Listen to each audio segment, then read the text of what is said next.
نحمدہ ونصلی علی رسولہ الکریم اما بعد بسم اللہ الرحمن الرحیم اللہم صلی علی محمد وعلی آل محمد وبارک وسلم رب اشرح لی صدری ویسر لی امری واحلل عقدۃ من لسانی یفقہوا قولی واجعل لی وزیرا من اہلی آمین یا رب العالمین۔ ناظرین کرام السلام علیکم ورحمۃ اللہ وبرکاتہ۔ ہمیں امید ہے اور اللہ تعالیٰ سے دعا ہے کہ آپ جہاں کہیں بھی ہوں اللہ تعالیٰ آپ سب کو ہم سب کو اپنے حفظ و امان میں رکھے، عافیت و سلامتی عطا فرمائے۔ الحمدللہ مطالبات قرآن سیریز کا سلسلہ جاری ہے اور حقیقت ایمان کے موضوع پر گزشتہ نشست میں ہم نے کچھ کلام آپ کے سامنے رکھا تھا۔ جیسا کہ آپ کے علم میں ہے کہ گزشتہ ایپیسوڈ سے ہم نے مطالبات قرآن سیریز کے دوسرے حصے کا مطالعہ شروع کیا۔ اس دوسرے حصے کا جو مرکزی موضوع یا ٹائٹل یا عنوان ہے وہ ہے ایمان، اور ایمان کے حوالے سے ہم نے اس کے لغوی اور اصطلاحی مفہوم کو بھی جانا۔ ایمان کس بات پر؟ ایمان مجمل، ایمان مفصل کا بھی ذکر آیا، ایمانیات ثلاثہ توحید، آخرت اور رسالت کا بھی ذکر ہوا۔ ان ایمانیات ثلاثہ کا آپس کا تعلق اور اہمیت، اس پر بھی ہم نے کلام کیا۔ ایمان کے درجات پر بات ہوئی، قانونی ایمان اور حقیقی ایمان۔ پھر ایمان اور عمل کے تعلق پر بھی ہم نے گفتگو کی، اور آخری نقطہ پچھلی ایپیسوڈ میں تھا وہ ایمان کا حاصل امن۔ یہ بہت ساری باتیں گزشتہ نشست میں ہمارے سامنے آ چکی۔ آج ہماری ایپیسوڈ نمبر 14 ہے اور آج ہم بات کو آگے بڑھائیں گے اور ایمان کے موضوع کے ذیل میں کچھ اور نکات بھی آپ کے سامنے رکھیں گے۔ تو آئیے آج کی گفتگو باقاعدہ آگے بڑھاتے ہیں۔ حقیقت ایمان کے موضوع کے تحت اگلا نقطہ، ایمان کا تقاضا جہاد فی سبیل اللہ۔ سبحان اللہ، قرآن کریم میں بار بار ایمان اور اعمال صالحہ کا ذکر تو آتا ہے، کچھ مرتبہ ایمان کے ساتھ جہاد فی سبیل اللہ کا ذکر بھی اللہ تعالی ہمارے سامنے رکھتا ہے۔ مثال کے طور پر سورہ حجرات کی آیت نمبر 15 ہے، ارشاد ہوا انما المؤمنون الذین آمنوا باللہ ورسولہ ثم لم يرتابوا وجاہدوا باموالہم وانفسہم فی سبیل اللہ اولئک هم الصادقون۔ سورہ حجرات کی آیت نمبر 15، بے شک مومن تو بس وہ لوگ ہیں جو ایمان لائے اللہ پر اور اس کے رسول پر اور پھر کسی شک میں نہ پڑے اور انہوں نے جہاد کیا اللہ کی راہ میں اپنے مالوں کے ساتھ اور اپنی جانوں کے ساتھ، یہی لوگ سچے ہیں، یہ صادقین ہیں۔ یہ نقطہ بعد میں بھی کام آئے گا۔ پکے ایمان والے کون ہیں؟ سچے ایمان والے کون ہیں؟ جو ایمان لائے اللہ تعالیٰ پر اور اس کے رسول صلی اللہ علیہ وآلہ وسلم پر کس انداز سے؟ کسی شک میں مبتلا نہ ہوئے، دل ٹھک گیا ایمان پر۔ جب ایمان دل میں ٹھک جائے تو پھر عمل میں ثبوت آنا چاہیے۔ اس ثبوت کے لیے ایک جامع لفظ اور اصطلاح ہے جہاد۔ اللہ تعالیٰ کی راہ میں انہوں نے جہاد کیا۔ جو یہ کریں، اندر پکا سچا ایمان ہو اور عمل میں جہاد فی سبیل اللہ، اور ایک مستقل موضوع ہے جہاد فی سبیل اللہ۔ ایک عام غلطی یہ ہے، جنگ کوئی جہاد سمجھ لیا جاتا ہے۔ جنگ کے لیے تو بار بار قرآن کریم قتال کا لفظ استعمال کرتا ہے، جہاد کوشش کے معنی میں، محنت کے معنی میں۔ ہاں، جہاد کا لفظ کبھی کبھی قتال کے لیے بھی استعمال ہوتا ہے، جیسے کہ سورہ توبہ میں غزوہ تبوک کے بارے میں استعمال ہوا، لیکن ہمیشہ نہیں۔ جہاد کوشش اور کشاکش کے مفہوم میں بھی استعمال ہوتا ہے۔ تو اگر واقعتاً دل میں ایمان ہوگا تو عمل میں جہاد فی سبیل اللہ کا طرز عمل دکھائی دے گا، اور یہ مستقل محنت بندہ مومن سے جو مطلوب ہے، جو یہ کر رہے ہیں، یہ واقعتاً صادقین ہیں، یہ واقعتاً سچے لوگ ہیں، اور ان سچے لوگوں سے جڑے رہنے کا بھی تقاضا ہے، جو بعد میں انشاءاللہ آپ کے سامنے ایک نقطہ رکھیں گے۔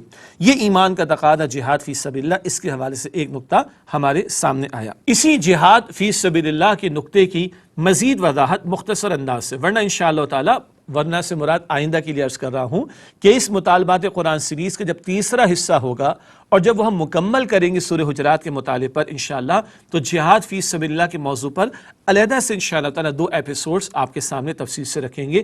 البتہ سر دست اس جہاد کے تقاضے کے حوالے سے چند اہم نقطے۔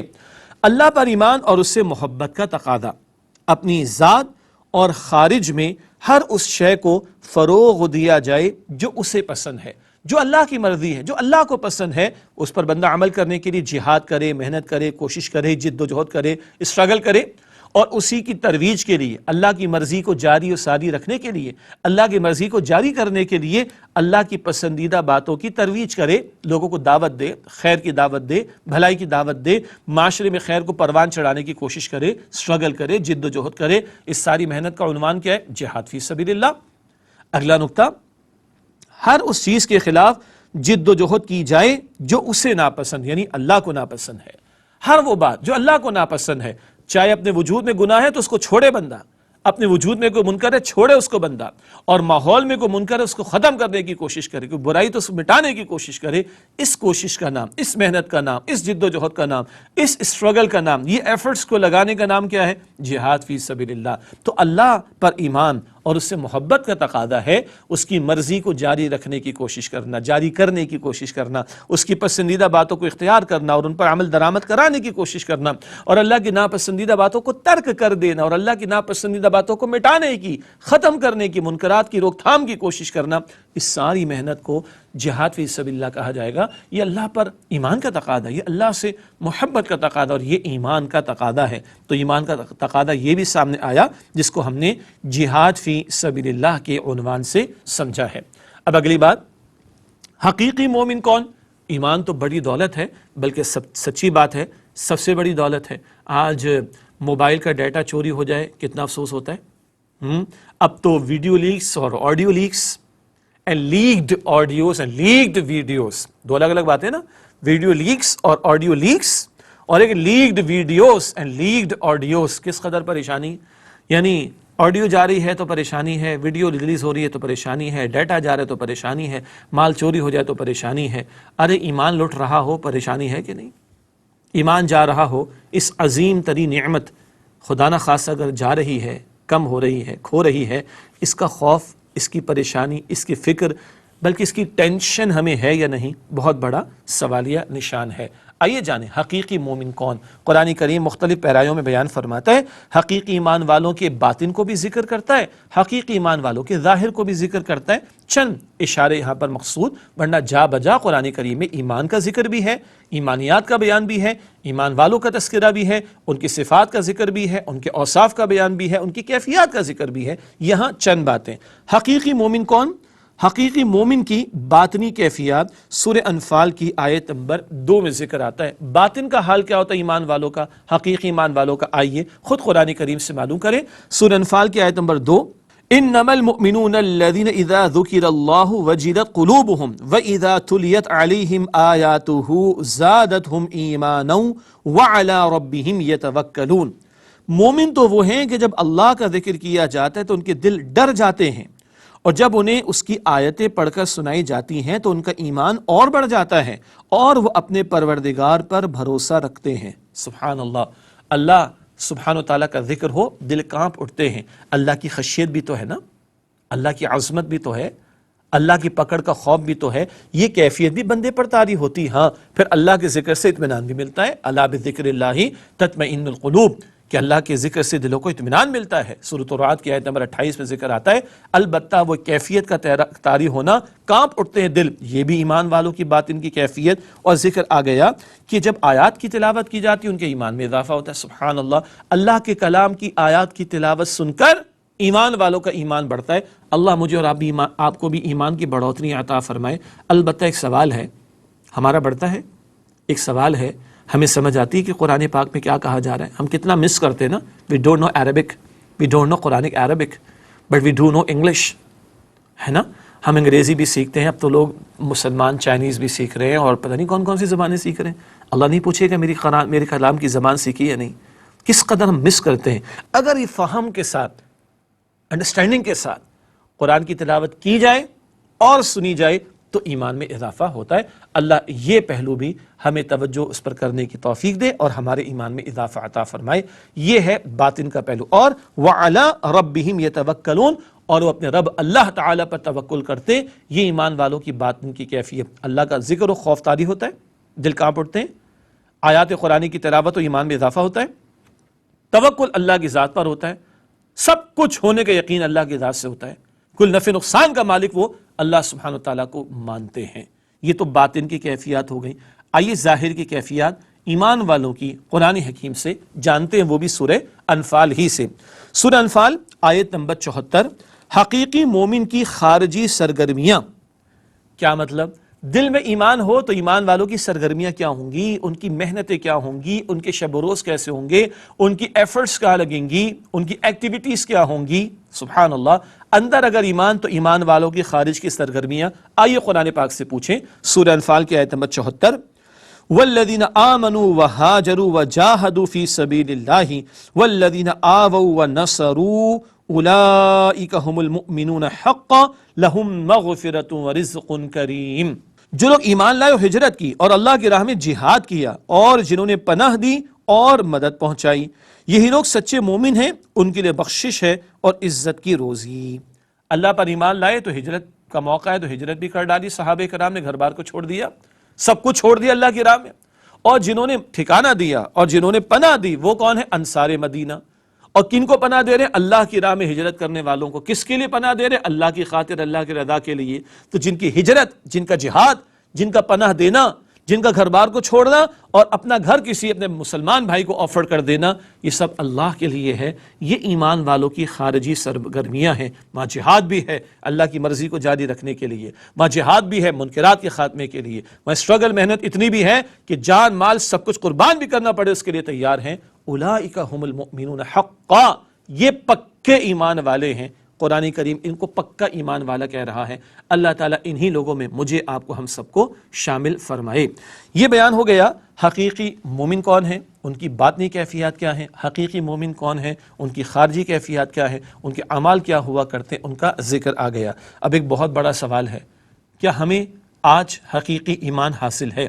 ایک بات تو پہلے ہم پچھلی نشست میں کر چکے، اندر ایمان ہوگا عمل ثبوت پیش کرے گا۔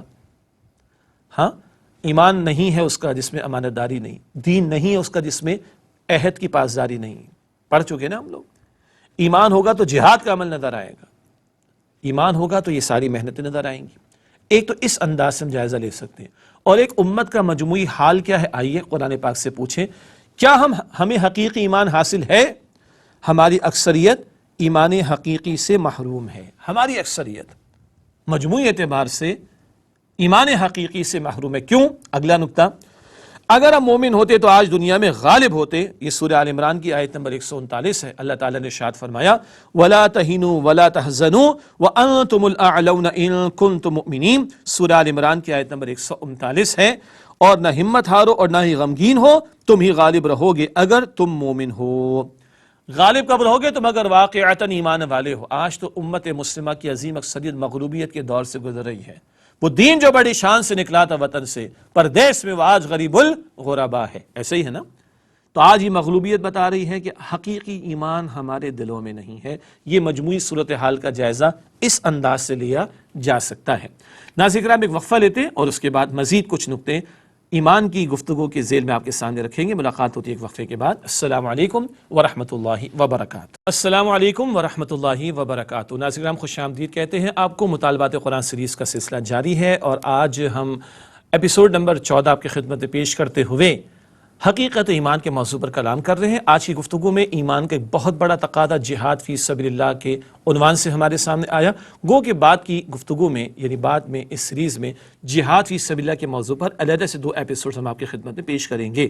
پھر یہ ذکر بھی آیا کہ حقیقی ایمان والوں کی باطنی کیفیات کیا ہوتی ہے اور حقیقی ایمان والوں کی خارجی کیفیات کیا ہوتی ہیں۔ ان کے باطن کا تذکرہ بھی ہمارے سامنے آیا، ان کے ظاہر میں اور خارج میں جو اعمال ہیں، جو ایکٹیویٹیز ہیں، جو سرگرمیاں ہیں، ان پر بھی ہم نے الحمدللہ کلام کیا۔ اور ایک بات یہ بھی آ گئی، کیا آج ہمیں حقیقی ایمان حاصل ہے؟ تو انفرادی سطح پر ہم اپنے اعمال سے جائزہ لے لیں۔ کیا خوبصورت کسی نے بات کہی کہ جو ایمان ہمیں قبر سے لے کر جنت لے جائے ہم چاہتے ہیں، آج عالم کیا ہے؟ کیسا ہے ایمان کہ جو مجھے بستر سے نماز کی طرف لے کر نہیں جا رہا؟ تو جو ایمان بستر سے نماز کی طرف لے کر نہیں جا رہا، ہم توقع رکھ رہے ہیں کہ وہ ایمان ہمیں قبر سے اٹھا کر جنت تک لے جائے، تو سوالی نشان تو ہے نا۔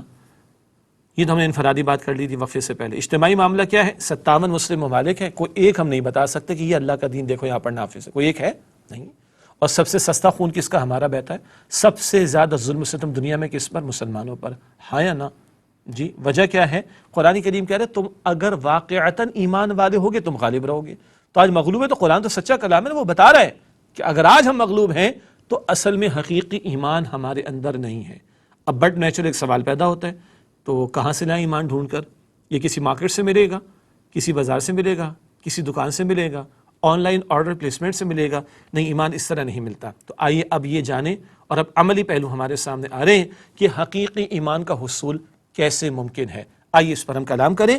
ایمان حقیقی کے حصول کے ذرائع، کئی باتیں ہیں، ان میں سے ہم ایک ایک کر کے بات آپ کے سامنے کچھ وضاحت کے ساتھ رکھیں گے۔ پہلی بات، صحبت صادقین۔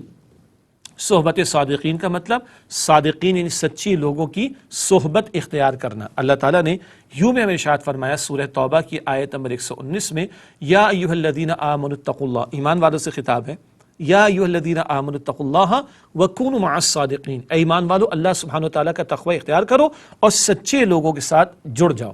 سبحان اللہ، صادقین کی وضاحت ہم پہلے کر چکے ہیں، دہرا لیتے ہیں۔ صادقین کون ہیں، سچے لوگ کون ہیں؟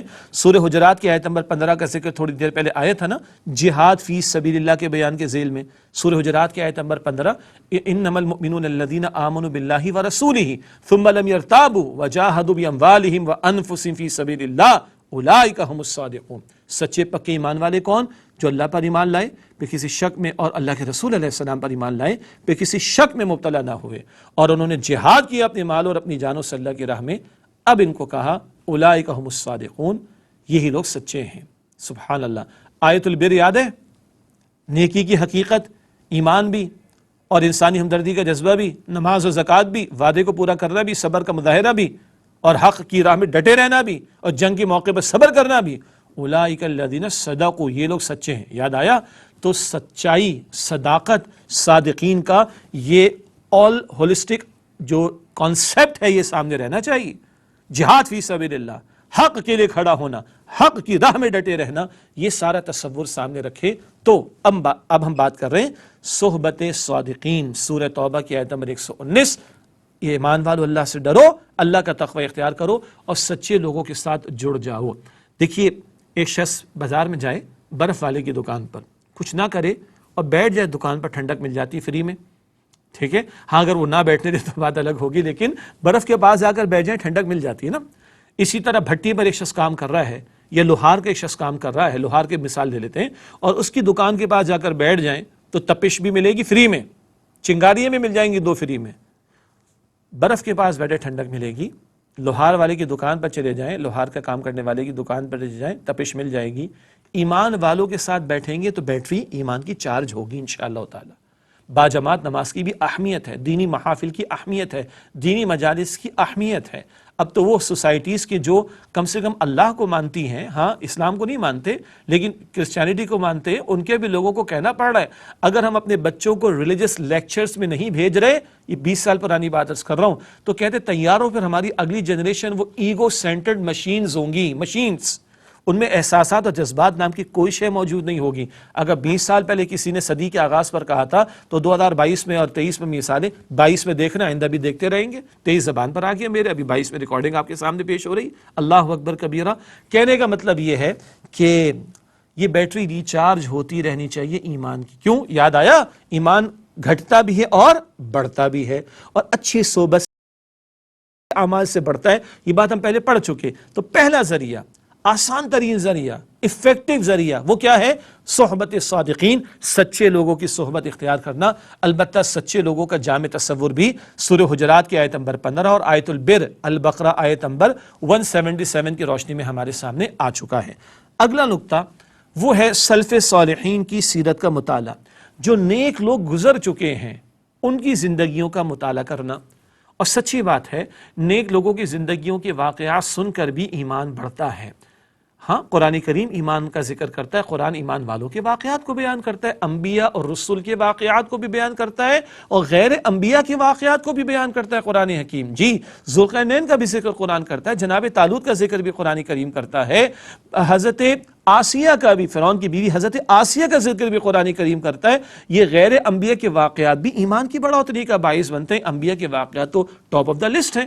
پھر اللہ کے نبی کریم صلی اللہ علیہ وسلم کے صحابہ کرام کے واقعات کا مطالعہ کرنا، صحابیات کے واقعات کا مطالعہ کرنا، اس سے بھی ایمان بڑھتا ہے۔ امام ابو حنیفہ رحمۃ اللہ علیہ فرماتے ہیں، میرے سامنے سب سے زیادہ جس شے سے ایمان میں اضافے کی مثالیں ہیں یا میرا ایمان بڑھتا ہے، ایمان جو بڑھتا ہے وہ کس سے بڑھتا ہے؟ اللہ کے رسول مکرم صلی اللہ علیہ وسلم کے صحابہ کرام کے واقعات کو پڑھ کر اور سن کر میرے ایمان میں اضافہ ہوتا ہے۔ آج ہمارے پاس بہت ڈیٹا ہے، بہت کچھ ہے، اللہ کے رسول کی سیرت صلی اللہ علیہ وسلم، آپ کے اہل بیت کی سیرت، گھر والوں کی سیرت، آپ کے پیارے صحابہ کرام کی سیرت اور ان کے واقعات، سینکڑوں نہیں ہزاروں کتابیں دستیاب ہیں۔ ان واقعات کو پڑھنے سے یہ سب سے بڑھ کر ایمان والے، انبیاء کی جماعت ٹاپ آف دا لسٹ، انبیاء کے بعد صحابہ کرام کی جماعت، ان ایمان والوں کی زندگیوں کا مطالعہ اور ان کے واقعات کا مطالعہ کرنے سے بھی ہمارا ایمان بڑھے گا انشاءاللہ تعالی۔ تو حقیقی ایمان کے ذرائع، حصول کے ذرائع، پہلی بات نیک لوگوں کی صحبت اختیار کرنا، نمبر دو نیک لوگوں کے واقعات پڑھنا، ان کی سیرت کا مطالعہ کرنا، اس سے ہمارے ایمان میں انشاءاللہ تعالی اضافہ ہوگا۔ قرآن کریم کیسے کیسے واقعات ہمارے سامنے انبیاء کے رکھتا ہے، ان کی استقامت کے حوالے سے، احادیث مبارکہ میں، سیرت کی کتابوں میں کیسے کیسے واقعات اللہ کے نیک بندوں کے آتے ہیں جن کو پڑھ کر آنسو بھی بہہ جاتے ہیں، لیکن آنسو بہنے سے آگے بڑھ کر عمل کی طرف بھی پیش قدمی کا معاملہ بڑھتا ہے اور بڑھنا چاہیے۔ یہ دوسری بات ہو گئی۔ تیسری بات، آیات آفاقی پر غور، سورہ آل عمران کی آیت نمبر 190۔ آیت کی جمع ہے، آیت نشانی کو کہا جاتا ہے۔ نشانی، ہاں سائن یا سمبل، ہمارے علم میں اضافہ نہیں کرتی، کوئی شے ہمیں یاد دلا دیتی ہے۔ یہ باتیں ہم بعد میں انشاءاللہ کریں گے اسی دوسرے حصے میں جو کہ مطالبات قرآن سیریز کا ہے۔ جب سورہ آل عمران کا درس آئے گا تو آیت کے لفظ پر تفصیلاً کلام ہوگا۔ آیت کی جمع آیات، نشانیاں، نشانیوں کو دیکھ کر ایمان بڑھتا ہے، اور ایک نشانیاں اس آفاق میں ہے، اس یونیورس میں ہے، اس کائنات میں ہے، جن پر غور و فکر کی دعوت قرآن حکیم ہمیں دیتا ہے۔ چنانچہ سورہ آل عمران آیت نمبر 190 میں ارشاد ہوا، ان فی خلق السماوات والارض واختلاف اللیل والنہار لآیات لأولی الالباب، بے شک آسمان و زمین کی تخلیق میں اور رات اور دن کے آنے جانے میں یقیناً عقل مندوں کے لیے نشانیاں ہیں۔ یہ سورہ آل عمران آیت نمبر 190۔ آسمان کی تخلیق، زمین کی تخلیق، دن رات کا بدلتا نظام، چلتا نظام، عقل مند لوگوں کے لیے نشانیاں۔ اور آج انسانی تحقیق اور ریسرچ جتنا آگے بڑھ رہی ہے اتنا اس کائنات کی وسعتیں انسان کو پریشان کر رہی ہیں۔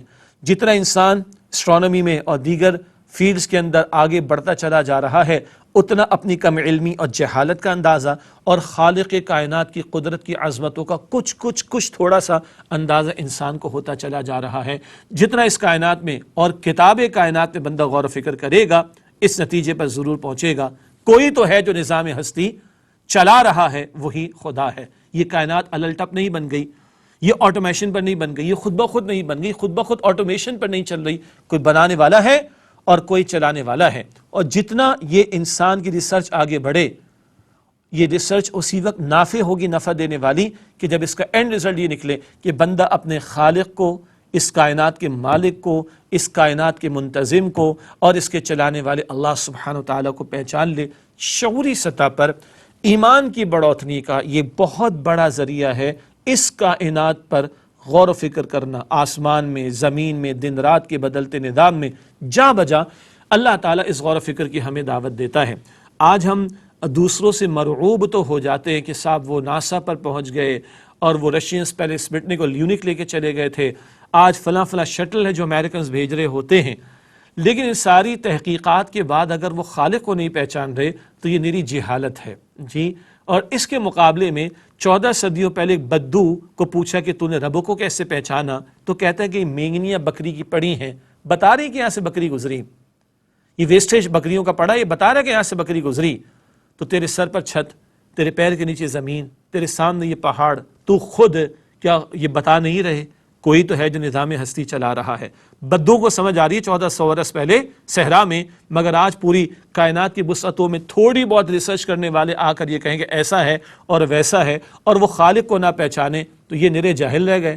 اور وہ صحرا میں بیٹھ کر وہ عقل مند ایمان کی دولت حاصل کر گیا کہ وہ مقصد زندگی کو پہچان گیا اور اپنے خالق کو پہچان گیا، اور ایمان کی دولت سے وہ بہرہ مند ہو کر آخرت کی کامیابی کے لیے محنت کے اندر لگ گیا۔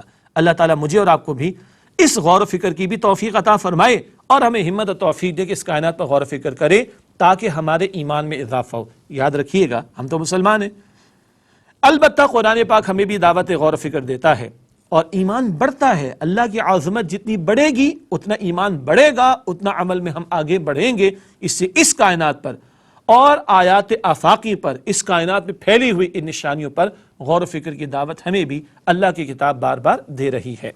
ناظرین کرام، آیات آفاقی کے بعد اگلا نقطہ آیات انفسی کا بھی ہے، البتہ ایک وقفہ ہم لیتے ہیں اور اس وقفے کے بعد پھر آیات انفسی اور اہم ترین اس کے بعد آیات قرآنی کے حوالے سے بات کریں گے، اور حقیقی ایمان کے حصول کے ذرائع کا بیان انشاءاللہ جاری رہے گا اس وقفے کے بعد۔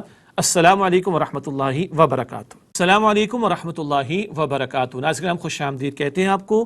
مطالبات قرآن سیریز کے حوالے سے آج ہم کلام کر رہے ہیں حقیقت ایمان کے موضوع پر، اور اس ذیل میں حقیقی ایمان کے حصول کے ذرائع، اس پر گفتگو جاری تھی وقفے سے پہلے، اور ہم نے 3 باتیں آپ کی خدمت میں پیش کی تھی۔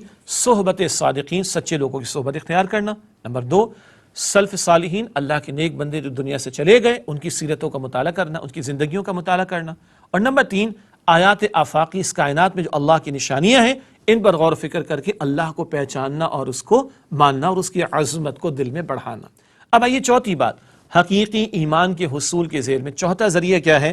وہ ہے آیات انفسی پر غور۔ انفس نفوس سے ہے، ہمارے وجود میں، ہماری جانوں میں اللہ سبحانہ وتعالیٰ کی نشانیاں جا بجا۔ اس حوالے سے قرآن کریم انسانی وجود پر غور و فکر کی دعوت دیتا ہے۔ ایک مقام ہے سورۃ الذاریات کی آیات 20 اور 21، آئیے اس کا ترجمہ آپ کے سامنے رکھیں۔ وَفِي الْأَرْضِ آيَاتٌ لِّلْمُوقِنِينَ وَفِي أَنفُسِكُمْ أَفَلَا تُبْصِرُونَ، سورۃ الذاریات آیت نمبر 20 اور 21۔ اور یقین لانے والوں کے لیے زمین میں نشانیاں ہیں، خود تمہاری اپنی ذات میں بھی، تو کیا تم نہیں دیکھتے؟ تمہارے اپنے وجود میں اللہ کی قدرت کی نشانیاں موجود ہیں۔ اللہ کو تلاش کرنے کے لیے تمہیں کوئی ناسا کی شٹل لے کر مارس اور دیگر پلانٹس پر جانے کا تکلف کرنے کی ضرورت نہیں ہے۔ تمہارے وجود میں اللہ کی نشانیاں موجود ہیں۔ میں ایک میڈیکل اسٹوڈنٹ تو کبھی، میڈیکل سائنسز کا اسٹوڈنٹ تو کبھی نہیں رہا، مگر ایک لے مین، ایک عام آدمی کی حیثیت میں کلام کروں تو انسان ظاہری طور پر اپنے وجود پر نگاہ ڈالے، یہ آنکھ اللہ نے کتنے خوبصورت اور مناسب مقام پر رکھی، کیسا پردہ اللہ نے اس پر لگایا، یہ ہڈی کو کیسا ابھار کر رکھا کہ کچھ ہٹ ہو تو یہ آنکھ محفوظ رہتی ہے، اور یہ پردہ بلنک کرتا رہتا ہے۔ اب احساس ہوا نا، حالانکہ 24 گھنٹے یا جتنی دیر ہم جاگ رہے ہیں بلنک کرتا رہتا ہے۔ ہاں بلنک کر رہا ہے، ایسے ہی ہے نا۔ آپ ناک دیکھیں، اللہ نے کتنے مناسب مقام پر لگائی۔ آپ ناخن کو دیکھ لیں، ہمارے بال بھی بڑھتے ہیں، ہمارے ناخن بھی بڑھتے ہیں۔ اگر یہ میری داڑھی کے بالوں کی رفتار سے ناخن بھی بڑھنا شروع ہو جائیں تو کیا حشر ہو جائے، اندازہ کریں آپ۔ جی، یہ بال داڑھی کے بھی بڑھتے ہیں، سر کے بھی بڑھتے ہیں، اور یہ بال ہاتھوں پر اور پیروں پر بھی ہوتے ہیں۔ اگر یہ رفتار بالوں کے بڑھنے کی ہاتھ اور پیر کی بھی ہو جائے جو سر کے بالوں کی رفتار ہوتی تو کیا ہو جاتا، اندازہ کر لیں آپ ذرا۔ اللہ نے داڑھیں بھی ہم کو عطا کی ہیں اور سادہ دانت بھی اللہ تعالیٰ عطا فرمائے۔ ہم سب کو پتہ ہے کہ داڑھ سے ہم کیا کام لیتے ہیں اور سادہ دانتوں سے ہم کیا کام لیتے ہیں۔ سبحان اللہ۔ جی، انسان کی تخلیق پر بندہ غور کر لے، ایک معمولی قطرہ، اس کا معمولی جز، حقیر سا وہ قطرہ پانی کا، اس کے قطرے کے جز سے اللہ بندے یا بندی کی تخلیق کا عمل شروع کرتا ہے۔ اس جز میں ناک بھی نہیں، آنکھ بھی نہیں، کان بھی نہیں، دل بھی نہیں، دماغ بھی نہیں، گردے بھی نہیں، ہاتھ بھی نہیں، پیر بھی نہیں، بال بھی نہیں، ناخن، کچھ نہیں۔ اور اس قطرے کے جز کو اللہ تعالیٰ ماں کے بطن میں، اس کے یوٹرس میں، اس کے رحم میں اللہ درجہ بدرجہ آگے بڑھاتا ہے۔ نطفہ، علقہ، مضغہ، قرآن تفصیل بیان کرتا ہے، اور ایک بچے کی صورت میں اس کو ماں کے بطن سے نکال کر ایک پورا انسان بنا کر کھڑا کر دیتا ہے۔ وَفِي أَنفُسِكُمْ أَفَلَا تُبْصِرُونَ، تمہارے اپنے اندر اللہ تعالیٰ کی نشانیاں موجود ہیں، کیا تم دیکھتے نہیں ہو؟ کوئی غور نہ کرے، اندھا بن جائے تو بات الگ ہے، ورنہ کوئی ممکن ہے؟ جی، وہ کلوننگ کر کے ہم نے ڈولی، ایک پہلی شیپ بنائی تھی، کلونڈ شیپ ڈولی، وہ بہت ہی جلد انتقال کر گئی۔ وہ کلونڈ شدہ آدمی اور حقیقی انسان کے اندر زمین آسمان سے زیادہ کا فرق ہے۔ شرعی فتویٰ بھی اہل علم دے چکے، اور دنیا والوں نے بھی کہا کہ پسندیدہ بات نہیں ہے، اس سے تو بڑا ہمارا خاندانی نظام جو ہے وہ اسٹیک پر آ جائے گا۔ جو خاندانی نظام کو چاہتے ہیں کہ موجود رہے، اور جو انسانیت نہیں چاہتا اس سے بات ہی کرنا فضول ہو جائے گا۔ بہرحال اس انسان کے اندر اللہ تعالیٰ کی قدرت کی نشانیاں موجود ہیں، بندہ غور کرے۔ ایک عضو پر آپ دیکھیں، یہ انگوٹھے کا دیکھا نا آپ نے اسٹائل، انگلیوں سے ڈیفرنٹ ہے نا۔ انگوٹھا نہ ہو تو آپ ذرا یہ بٹن لگا کے دکھا دیں اپنی قمیص کا۔ سبحان اللہ، اللہ اکبر کبیرہ۔ تو اس غور و فکر کی دعوت قرآن دیتا ہے۔ تو کائنات میں اللہ کی نشانیاں، غور کرو، اللہ کی عظمت پہچانو گے۔ تمہارے وجود میں اللہ کی نشانیاں، غور کرو، اللہ کی عظمت کو پہچانو گے۔ میں نے تو میں نے ایک عام آدمی کی حیثیت میں بات رکھ دی۔ کوئی میڈیکل کی فیلڈ میں، اور میڈیکل کی فیلڈ میں بھی اسپیشلائزیشن کا معاملہ، کوئی دماغ کا اسپیشلسٹ ہوگا، کوئی آنکھ کا ہوگا، کوئی دل کا ہوگا، کوئی گردوں کا ہوگا۔ ذرا کھولتے چلے جائیے کہ ایک فیلڈ کی ایک برانچ کو، اور انسان دنگ رہ جاتا ہے کہ جتنا علم بڑھتا ہے اتنی اپنی جہالت کا اندازہ اور خالق کائنات کی عظمتوں کا اندازہ ہوتا چلا جاتا ہے۔ یہ چوتھی بات، اپنے وجود میں تم غور و فکر کرو، تمہیں اللہ کی معرفت کی نشانیاں تمہیں نظر آئیں گی، پہچانو گے، مانو گے، اور اس کی عظمت کے تم قائل ہوتے چلے جاؤ گے۔ یہ چوتھا ذریعہ حقیقی ایمان کے حصول کے ذرائع میں سے۔ پانچواں ذریعہ آیات قرآنی پر غور۔ آیات کائنات میں بھی نشانیاں، آیات وجود میں بھی نشانیاں، آیات قرآن کی، سبحان اللہ، اور یہ اہم ترین مؤثر ترین ذریعہ ہے ایمان کی بڑھوتری کا، سبحان اللہ۔ ایمان کس پر؟ اللہ پر۔ قرآن کس کا کلام؟ اللہ کا۔ پڑھو گے، سنو گے، سمجھو گے، ایمان بڑھے گا تمہارا۔ سورہ انفال کی آیت نمبر 2 کا ذکر پہلے بھی آیا، دوبارہ اسی تناظر میں، کہ حقیقی ایمان کے حصول کا اہم ترین، اولین، مؤثر ترین ذریعہ خود قرآن حکیم ہے۔ ارشاد ہو رہا ہے سورہ انفال کی آیت نمبر 2 میں، انما المؤمنون الذين اذا ذكر الله وجلت قلوبهم واذا تليت عليهم آياته زادتهم ایمانا وعلى ربهم يتوکلون۔ مومن تو بس وہ ہیں کہ جب اللہ کا ذکر کیا جاتا ہے تو ان کے دل لرز جاتے ہیں، اور جب ان پر اس اللہ کی آیات تلاوت کی جاتی ہیں تو یہ ان کا ایمان بڑھا دیتی ہیں، اور وہ اپنے رب پر بھروسہ رکھتے ہیں۔ جب ان کے سامنے اللہ کی آیات کی تلاوت کی جاتی ہے ان کے ایمان میں اضافہ ہو جاتا ہے۔ ہاں، قرآن حکیم کا یہ پہلو کہ دنیا کے بڑے معروف قاری قرآن شیخ عبدالباسط عبدالصمد اور دیگر حضرات جو انتقال کر گئے، ان کی صرف تلاوت کو سن کر بھی غیر مسلم ایمان لائے ہیں۔ سبحان اللہ۔ اللہ کے کلام کی تاثیر ہے، اس کے الفاظ کی تاثیر ہے، اور پڑھنے والا درد کے ساتھ پڑھتا ہے، اس کی تاثیر ہوا کرتی ہے، کوئی شک نہیں ہے۔ البتہ عموم کے اعتبار سے بات کیا ہے، اگر قرآن کریم کا مفہوم سمجھ میں آ رہا ہو، مطلب سمجھ میں آ رہا ہو، اب جو تلاوت کی جائے گی، سنی جائے گی، وہ ایمان میں اضافے کا باعث بنے گی۔ میرا پورا یقین ہے جب آپ یہ پروگرام دیکھتے ہیں، اور جب میں یہ پروگرام پیش کر رہا ہوتا ہوں، یہ قرآن پاک کا ذکر کر رہا ہوتا ہوں، اللہ کی قسم میرا بھی ایمان بڑھتا ہے، آپ کا بھی بڑھتا ہوگا، ہم سب کا اپنا ایک مشاہدہ ہے، بلکہ اپنا ذاتی ایکسپیرینس اور تجربہ ہے کہ جب ہم قرآن کریم سے جڑتے ہیں ہمارے ایمان کی کیفیت ڈیفرنٹ ہوتی ہے۔ ایسے ہی ہے نا، اللہ بھی کہہ رہا ہے، اللہ بھی فرما رہا ہے، جب ان کے سامنے اللہ کی آیات کی تلاوت کی جاتی ہے ان کے ایمان میں اضافہ ہوتا ہے، البتہ مفہوم کے ساتھ بھی ہو، طلب کے ساتھ بھی ہو، طلب بھی ضرورت ہے، ورنہ ابو لہب کو بڑی عربی آتی تھی، سمجھ آتا تھا قرآن، طلب نہیں تھی، سورہ لہب ملی، ایمان تو نہیں ملا۔ ابو جہل کو خوب سمجھ آتا تھا قرآن، عربی خوب آتی تھی اس کو، مگر طلب نہیں تھی، بلکہ دشمن بن گیا تھا معاذ اللہ، تو اس کو اس امت کا ابو جہل کہا ہے۔ اللہ کے رسول علیہ السلام نے جب قتل ہوا بدر کے میدان میں، تو اللہ کے رسول علیہ السلام نے فرمایا کہ آج اس امت کا فرعون قتل ہوا ہے۔ اللہ اکبر۔ تو عربی بھی آنی چاہیے، فہم بھی ہونا چاہیے، البتہ ساتھ طلب اور تڑپ بھی ہونی چاہیے۔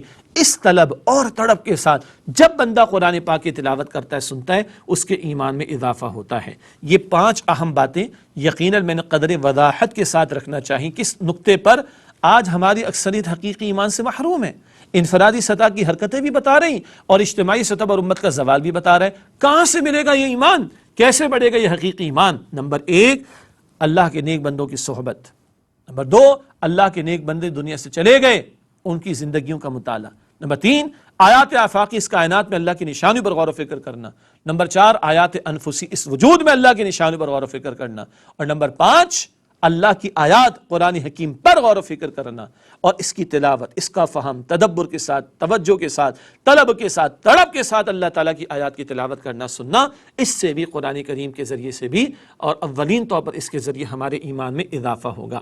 ناظرین کرام، الحمدللہ ہم نے آج کی ایپیسوڈ میں، آج کی نشست میں حقیقت ایمان کے موضوع کے حوالے سے جو گفتگو تھی وہ مکمل کر لی۔ تفصیل کیا ہے اس کے پیچھے کہ سلسلہ جاری ہے مطالبات قرآن سیریز کا، کل 6 حصے ہیں۔ پہلے حصے کا مطالعہ مکمل ہم نے کیا تھا، 4 شرائط سورہ عصر میں ہمارے سامنے آئی تھی، ایمان، نیک عمل، حق کی وصیت، صبر کی وصیت، وہ ہم نے چاروں شرائط 5 جامع اسباق کی صورت میں پہلے حصے میں مکمل کی۔ اب دوسرے حصے کا آغاز ہوا، اور یہ پہلی شرط ایمان اس پر مشتمل ہے، اور اس کا یہ پہلا درس 2 نشستوں میں ہم نے مکمل کیا، حقیقت ایمان کے موضوع پر۔ آئندہ انشاءاللہ تعالی ہم سورۃ الفاتحہ کا مطالعہ آپ کے سامنے رکھیں گے، جس میں تینوں ایمانیات کا بیان ہمارے سامنے آئے گا، توحید کا بیان بھی، آخرت کا بیان بھی، اور رسالت کا بیان بھی ہمارے سامنے آئے گا۔ اور حقیقت ایمان کے ذیل میں پھر دوہرا لیں، ہم نے ایمان کا لغوی مفہوم سمجھا، اصطلاحی مفہوم سمجھا، ایمانیات ثلاثہ پر ہم نے کلام کیا، توحید، رسالت اور آخرت۔ ایمان مجمل پر بات ہوئی، توحید کا ذکر تھا۔ ایمان مفصل پر بات ہوئی، 7 ایمانیات کا بیان تھا، 7 ایمانیات۔